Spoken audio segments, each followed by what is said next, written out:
ശ്രീ പുറൂക്കാവ് ഭഗവതി ക്ഷേത്രത്തിലെ താലപ്പൊലി മഹോത്സവത്തിന് കൊടിയേറി. ക്ഷേത്രം മേൽശാന്തി PM നാരായണൻ എമ്രാന്തിരി കൊടിയേറ്റ് നടത്തി.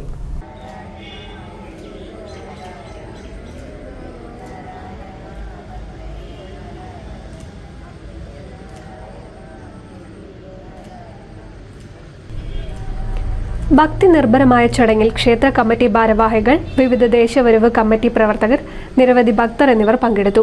തുടർന്ന് വിവിധ ഭക്തർ നൽകിയ ക്ഷേത്രത്തിലേക്ക് ആവശ്യമായ പൂജാ സാമഗ്രികളുടെ സമർപ്പണം, തിരുമുറ്റം ഇന്റർലോക്ക് സമർപ്പണം, ദീപസ്തംഭ സമർപ്പണം എന്നിവ നടന്നു.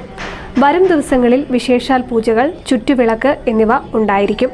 പ്രതിഷ്ഠാ ദിനത്തിന്റെ ഭാഗമായി ഫെബ്രുവരി 7 വെള്ളിയാഴ്ച വൈകിട്ട് 5:30 സർപ്പപൂജയും രാത്രി 7:30 സർപ്പബലിയും, ഫെബ്രുവരി 8 ശനിയാഴ്ച കാലത്ത് 6 മണിക്ക് മഹാഗണപതി ഹോമവും, തുടർന്ന് വിശേഷാൽ പൂജകളും 11 മണിക്ക് മഹാ അന്നദാനവും ഉണ്ടായിരിക്കും.